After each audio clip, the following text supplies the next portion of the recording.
কথা হলো কি, গরিব তো গরিবই। এই ছোট থেকে শিখাইছি যে অল্প তো সন্তুষ্ট হওয়া। হুম। তবে আমি এটুকুই জানি, আমি হারা দিনে যদি 10 টাকা কামাই, আমি 10 টাই হারা দিনে খামো। ওই আপনারতে বা হ্যাতে 10 টাকা হাওলাত লইয়া খরচ করার সময় আমার হাতে নেই। মানুষ হিসেবে দুনিয়াতে আসছি, আমরা কিছু না কিছু ভালো কাজ তো করতেই জি হবে। তো জি। আল্লাহ আপনাকে সুযোগ দিচ্ছে, ভালো কাজ করার চেষ্টা করেন। ঠিক আছে ভাই। আসসালামু আলাইকুম প্রিয় দর্শক এবং শ্রোতা, আল্লাহ সর্ব অবস্থায় আমাদের সবার মঙ্গল করুন সেই দোয়া এবং শুভকামনায় জানিয়ে শুরু করছি আপন ঠিকানার আরও একটি বেসিক ভিডিও।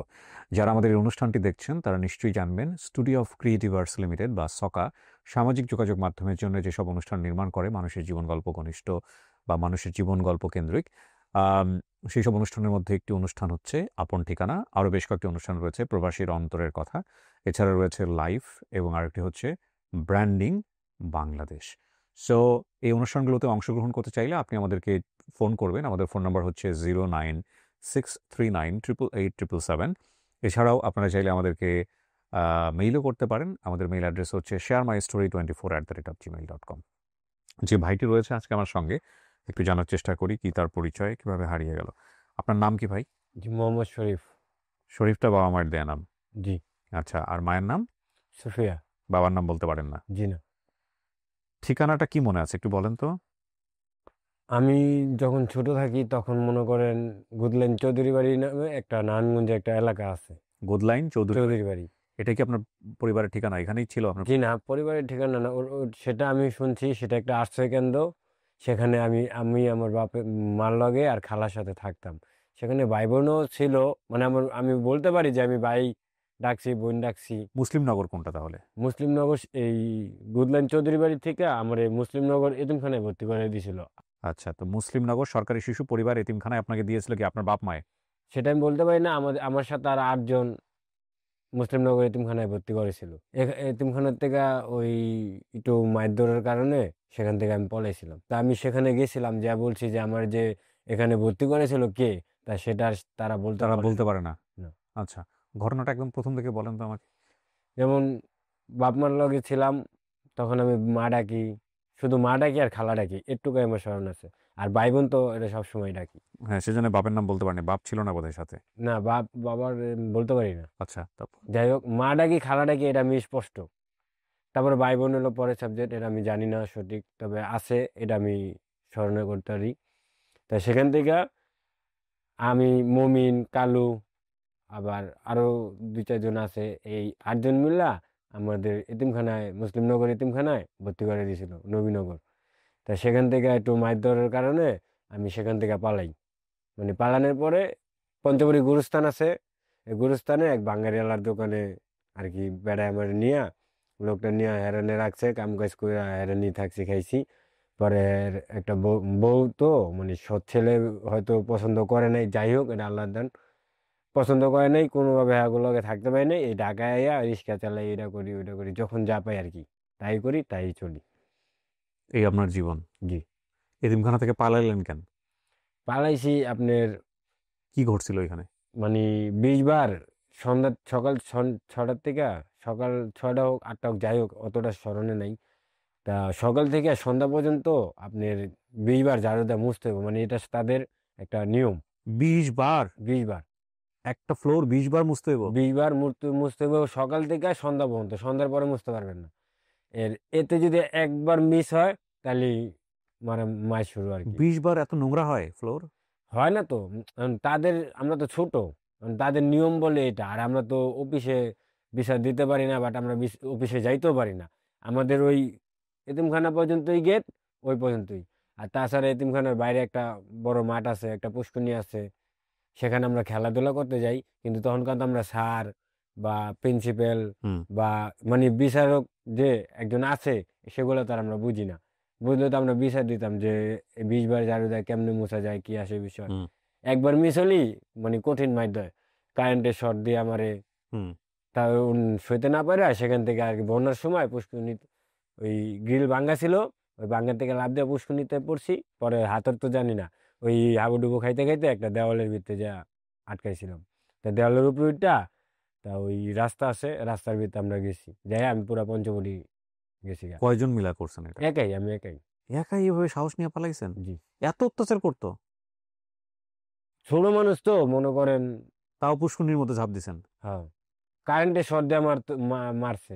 কারেন্টের শর্ট দিয়ে মারতো? কারেন্টের শর্ট দিত মুখের ভিতরে গ্যান্ডারি দিয়া, তারপরে কারেন্টের শর্ট দিত যেন কি চিল্লাইতে না পারি। কি বলেন? জি। এটা তো লেখছেন আবার সরকারি জি, সরকারি সরকারি শিশু এতিমখানাতে। শিশু পরিবার, সরকারি শিশু পরিবার, মুসলিমনগর সরকারি শিশু পরিবার। যাই হোক, মারতো, তারপরে আপনি পালাইলেন এখান থেকে, পালানোর পরে? পালনের পরে এই পঞ্চবটি আইলাম, পঞ্চবটি আইয়া ছোট তো কান্দাকাটি করতেছি। পরে এক ছেলে আমার মতো, আমার বয়সী, নাম হলো কালু। এ ওর বাবার কাছে নিয়ে গেছিল। সে আমারে কইছে ওর বাঙালির দোকান আছে, এখানে কাম করলে আমি খাইতাম, থাকতে পারবো। তাই সেখানে আমি কাম করছি। কাম করতে করতে যখন উসমানী স্টেডিয়ামে পিটি হয় না, এই 16 ডিসেম্বরে, 16 ডিসেম্বরে একটা পিটি হয় প্রত্যেক বছরই। সেখানে আমরা এই পিটি করতে গেছি 1 বছর, মানে প্রথম বছরে পিটি করতে গেছি, পরের বছরে তো আমি পলাইছি সেখান থেকে, মুসলিমনগর থেকে। তা আমাদের যখন বাস যায় ওই উসমানী স্টেডিয়ামে নারায়ণগঞ্জ, তখন এক না নাদের নাদের না কাদের না রবিন জানি একটা ছেলে, যে কোনো একটা ছেলে দেখে লাইছে আমারে। তা দেখার পরে আমার ডাক দিছে। তা ডাক দেওয়ার সাথে সাথে আমি আবার দৌড় দিছি। দৌড় দিয়া ওই যে আমার লগে যে ওই যে আমারে নিছে, তা ওরে ধরছে, ওরে নিয়ে ওর দোকানে গেছে। দোকানে যা জিজ্ঞাসা করছে, কইছে তোরা আইতে লোক নিয়ে যাবো, মানে আমারে নিতে এতিমখানাতে লোক নিয়ে যাবো। তা যে আমারে রাখছে উনি বলছে যে তুই যদি না যেতে চাস তাহলে তোরে নিতে পারবো না, আর তুই যদি যাইতে চাস তাহলে তোর আমি দিয়ে দেবো। কারণ আমি চিন্তা করছি অন্য তো মায়ের মায়ের দূর খাই, ওনার যায় কি করবো, এনি কাম কাজ কষ্ট মষ্ট করে খাই। এখন আইসে পর আমার জিগাইছে যে তোরা তুই কি যাবি না না যাবি আসে বিষয়। আমি তো না করছি। পরে একভাবে দুইভাবে কেমনে কেমনে জানি আমার ধরেই লয়ে গেছিল মনে হয়। তো ধরে নিয়ে ওই স্কুল আছে, স্কুলের ভিতরে আটকে রেখা মাইরা মুইরা মাথা ফাটাই দিছে। ফাটানোর পরে আবার চান্স পাইছি, মানে পলানের। আবার পলাইছি, আবার যে পলাইছি তারপরে আর থাকিনি। আপনার বাপ মাকেও দেখতে আসতো এতিমখানায়? জি না, আমার বাপ মা আমার কখনোই আসেনি দেখতে? জি না। তবে বিজয় নামের একটা ছেলে ছিল, হুম। মানে আমার বড় ভাই কইতো। তা ওর মা, ওর মায় আবার ওরে দেখতেই তো, ওই ওর মারু ছিলাই আমি একটু মার অনুভব পাইতেন? পাইতাম আর কি। এরপর ঢাকা শহরে রিক্সা চালাইছেন? ঢাকা শহরে রিক্সা চালাইছি, বাঙালি টোকাইছি, মানে বহুত কিছু। ওইখান থেকে বের হওয়ার পরে জি। থাকেন কই আপনি? মানে ঢাকা শহরে আইয়া আমি অধিকাংশ বাঙালি টোকাইছি। বাঙালি টোকাই 10 টাকা 5 টাকা কামাইছি। এদিন থাকতেন কই রাতের বেলা? রাতের বেলা থাকতাম কমলাপুর থাকতাম। কমলাপুর রেল স্টেশনে? জি, 8 নম্বর আছে না, সেখানে থাকতাম। বা ওই যে মতিঝিল থাকতাম। মতিঝিল ওই যে নটর ড্যামের যে সাইডে রাস্তাটা আছে না, হুম। সেখানে থাকতাম। উনি আবার বাঙালির দোকান ছিল, সেখানে বাঙালি দিয়া চলতাম সেখান থেকে। আচ্ছা। কোনো সময় 10 টাকা বেচতাম, কোনো সময় 20 টাকা বেচতাম, কোনো সময় 100 টাকা বেচতাম, কোনো সময় 500 টাকা। 500 টাকা জীবনও বেশিনি। হঠাৎ মনে করেন বছরে যদি একদিন এই টাকা টুকা দিয়ে কি এই চলতেন, খাওয়া দাওয়া করতেন? খাওয়া দাওয়া করতাম। আপনারা এই গোসল করতেন কই? কমলাপুর স্টেশন। আছে যে গোসল করার জায়গা আছে? জি আছে। বাথরুম? তবে বর্তমানে সেটা ছিল, আগে ছিল না। বাথরুম? আগে গোসল করা বাথরুম টাথরুম? সেখানেই সব আছে। ওই রেল লাইনের চিপায় চুপায়? না না, কমলাপুর স্টেশনে পাবলিক টয়লেট। শীতকালে আমি জেনে থাকতাম এনি। কাঁথা কুতা পাইতেন কই? খেতা খেতা পাইতাম না, অবশ্যই কম্বল দিত, গরিব মানুষের কম্বল দিত ওই তো। কম্বল নিয়ে, ওই কম্বল ধুয়ে ধুয়ে পরিষ্কার করে দিতেন? না শুকাইতেন? না, গায়ে দেওয়ানোর লিগা। গায়ে যখন সারা জীবন শুধু 1 মাস 2 মাস 3 মাসে এক কম্বল, ময়লা কম্বল ওইটাই? মানে ওই যখন আমরা কম্বল তো আর একটা একটা পাই না, কম্বল পাইলে আপনাকে আল্লাহ দিলে 2-3টা পাই। তা 2-3টা পাইলে কথা বুঝছেন, 2-3টা পাইলে ধরেন একটা কম্বল আমি নিজের লেগে রেখে দিলাম, বা যদি পরবর্তীতে আরেকটা পাইলাম তো ওটা তো আর রাখা সম্ভব না। বিক্রি করে দিলেন? বিক্রি করে দিলাম, বিক্রি করে সেদিনকে আর বাঙালি টোয়াইলাম না, সেদিনকে ওইটা দিয়ে চললাম। এলে বাঙালি টোয়াই না তো ওটা জীবন হয়, তারপরে চলতে হইলে আমার সব করতে হইব। না, আমি এগুলো বলতেছি এই কারণে যে আপনাদের জীবনটা কতটা কষ্টের এটা বোঝানোর জন্য, যে এই কাপড় চোপড় এগুলো তো ময়লা হয়, জি। এগুলো পরিষ্কার টরিষ্কার করার সুযোগ থাকে? জি না, ওরই ময়লা অবস্থায় কিনতে হয়। ময়লা মানুষ এই দুটার মধ্যে পার্থক্য করা যায় না, বিশেষ করে যারা এই যে টোকাই রাস্তার মধ্যে জীবনযাপন করেন। যাই হোক, এখন কথা হলো এরপর আপনি রিক্সাও চালাইছেন, এখন কি করেন? এখন বর্তমানে আমি রিক্সাই চালাই। এখনো রিক্সাই চালান? কয় টাকা ইনকাম হয়? কি রিক্সা চালান? ওই যে ইঞ্জিনের রিক্সা চালান? পায়ের রিক্সা। পায়ের রিক্সা? আর বর্তমানে পায়ের রিক্সায় 100 টাকা কামাইতে অনেক কষ্ট। কষ্ট। এখন তো সব ইঞ্জিন হয়ে গেছে। হয় ইঞ্জিনিয়ার। এগুলো তো এই রিক্সা না, এগুলো মরণঘাতী যানবাহন। এগুলার যে অবস্থা, না আছে কন্ট্রোলিং পাওয়ার, যেমনে চালায় ধুমধাম কইরা। জি। আর একটা বড় সমস্যা হচ্ছে এই রিক্সাকে তো কেউ আসলে ইঞ্জিন চালিত রিক্সা মানতে চায় না, এই রিক্সাকে রিক্সাই মনে করে। এরপর দেখা গেলো সাইড ছুটতে এসে সবাই ধাক্কা ধুক্কা দেওয়া, বিপজ্জনক, জি খুবই বিপজ্জনক এবং খুবই রিস্কি একটা যানবাহন। আবার এটাও ঠিক যে প্রযুক্তির এই ধাক্কার যেটা আসছে এটাকেও থামানো যাবে না। সো এটাকে ওয়েল শেপ দিতে হবে। মাঝখানে বুয়েটের নাকি এরকম একটা বের করার চেষ্টা করলে, জানি না কতটুকু অ্যাকসেপ্ট হয়েছে, এই জায়গাগুলো চেঞ্জেস খুব জরুরি, খুবই জরুরি। হ্যাঁ, কারণ খুব রিস্কি, চালকের জন্য রিস্কি, যারা যাত্রী তাদের জন্য খুব রিস্কি। বাবা মা কাউকে দেখলে চিনবেন, চেহারা কারো মনে পড়ে? বাবা তো নাই, মার বাবা কথা। তো নাই, জি, কিন্তু আমার মারে দেখলে আমি চিনবো কিনা বলতে পারি না, হুম। বলতে পারি না।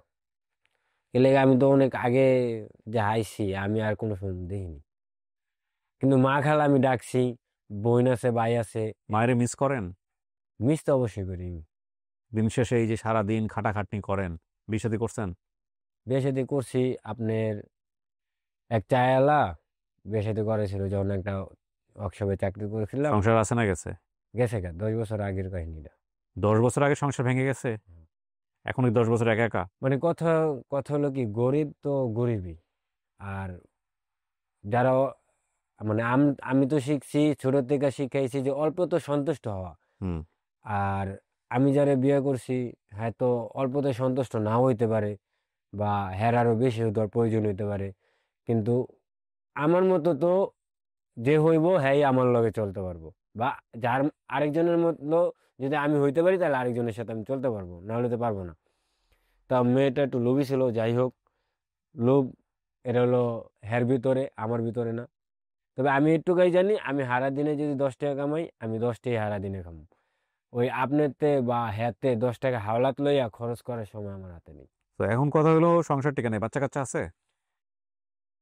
বাচ্চা একটা মেয়ে ছিল, কিন্তু আমি দেখিনি। দেখেন নাই বলতে? মানে একবার দেখছিলাম আর দেখিনি।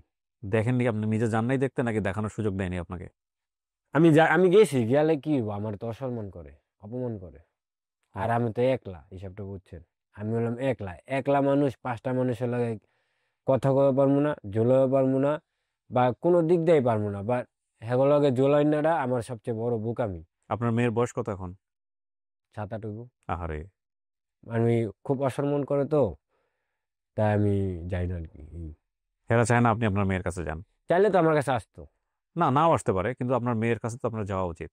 মাঝে মাঝে যত কষ্টই দেখ না কেন, হুম। যত অপমানই করুক না কেন, গিয়ে দাঁড়াবেন। ওই দিন মনে করে যাবেন যে আজকে আমাকে অপমান করবে, এটা মনে করে গিয়ে ওইখানে দাঁড়াবেন।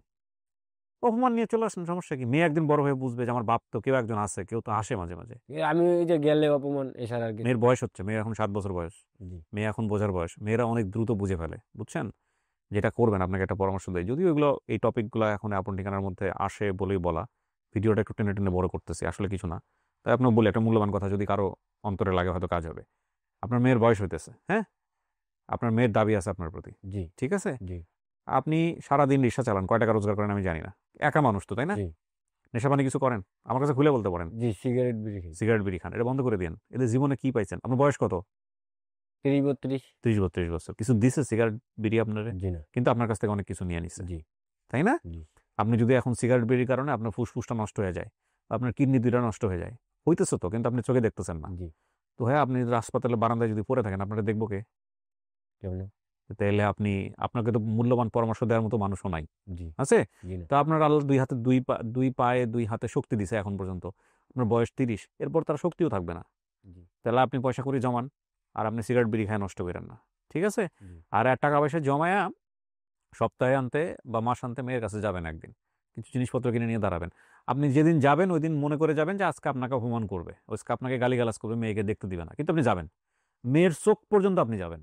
যাওয়ার পরে যদি আপনাকে অপমান করে, অপমান সহ্য করে, আপনার বলার কিছু নাই, আপনি আল্লাহকে বলে চলে আসবেন। জি এটা আপনার কাজ, প্রতি মাসে একবার দুইবার যাওয়া, জি, ইনশাল্লাহ। বুঝছেন? জি এই আমার কথা, আমার এই ভিডিওটা থাকবে, যখনই দেখবেন যে আপনার মনের মনের মধ্যে ইচ্ছা করতেছে না যাওয়ার, তখন এই ভিডিওটা একবার করে দেখবেন, দেখে আপনি মেয়ের কাছে যাবেন, জি বুঝছেন? এটা আপনার কাজ। এবং অপমান হয়ে আসবেন, এই মেয়ে দেখবেন একদিন আপনার জন্য দাঁড়াবে, যেন আমার বাপ তো ঠিকই আসছে। বুঝতে পারছি? জি জি মানুষ হিসেবে দুনিয়াতে আসছি আমরা, কিছু না কিছু ভালো কাজ তো করতেই জি হবে। জি তো আল্লাহ আপনাকে সুযোগ দিচ্ছে, ভালো কাজ করার চেষ্টা করেন, ঠিক আছে ভাই? আচ্ছা, তো আপনার নাম হইলো শরীফ মিয়া, না? জি আপনার মায়ের নাম সুফিয়া, বাবার নাম বলতে পারেন নাই। ঠিকানা হচ্ছে মুসলিমনগর সরকারি শিশু পরিবার এতিমখানা। কিন্তু কথা হলো মুসলিমনগর না, এখানে আপনাকে দিয়ে গেছে কেউ একজন, আপনি এখানে গিয়ে খুঁজে পান নাই আপনার পরিবার কি, কিন্তু আপনি থাকতেন জানি কোথায়? ওই যে নারায়ণগঞ্জ গুডলাইন চৌধুরী বাড়ি। বুধলাইন চৌধুরী বাড়ি। এইখানে গিয়া যদি ওনার মায়ের নাম ধরে যদি খোঁজা যায় কিছু তাহলে সম্ভব। আর যে সময় হারাইছে ওর বয়স ছিল 6 থেকে 7 বছর। আমি সেখানে গেছিলাম, হুম। মানে আমারে বলছিল পরের দিন আসতে, এরপর আপনি আর যান নাই? কিন্তু আমার হাতে তো ওই যে আমি রিক্সা চালাই, একদিন কাম না করলে তো আমি পরের দিন বিপদে পড়ে যাই। আর আমি যেখানে থাকি এনে 10 টাকা পাইলে 10,000 টাকার চাপ মাথার ভিতরে হালায়। কেন? ওই যে টাকা দে টাকা দে টাকা দে, অথচ কিন্তু 10 টাকা ব্যাপার, কামে গেলে তো বাবা তোর টাকা দিমু। শরীফ, আপনি একা থাকেন, জি। হ্যাঁ? আপনার কিন্তু খরচপাতি তেমন না। জি। আপনি টাকা উল্টাপাল্টা খরচ বন্ধ করেন। কইরা আপনি টাকা জমান। জি। আপনার রিক্সা এখন নিজের থাকা উচিত ছিল। নিজের একটা রিক্সা কিনতে কয় টাকা লাগে? আপনি জমান নাই টাকা, যে কারণে পারেন নাই। বুঝতে পারছেন? আসলে মানে জমামু কি, যারে জমাইতে দিমু হেই মনে করেন টাকা লইয়া ঘুরায়। তো আপনি হের দিয়ে জমায়েন, আপনি নিজের কাছে নিজে জমান। নিজের কাছে জমাইলে চুরি করে লয়ে যাবো, থাকি তো ইয়াতে সে গ্যারেজে, আর গ্যারেজে তো 10 জন লোক। হ্যাঁ। এখন মনে করেন 10 জন লোকের ভিতরে যদি একজন লয়েও যায়, যদি এটা বিচারও দেই, কি কইব, কে নিছে তুই দেখছ? আপনি এক কাম করেন, আপনার ভালো পরামর্শ দিই। আপনি যে এলাকায় থাকেন ওই এলাকায় মসজিদ আছে না? জি আছে। নামাজ পড়েন তো? জি ইমামের কাছে জমান। যে আপনি ইমাম, আমার এরকম এরকম সমস্যা, আমাকে একদিন 1 ঘন্টা সময় দেন। খুলে বলেন, এই ভিডিওটা দেখাবেন।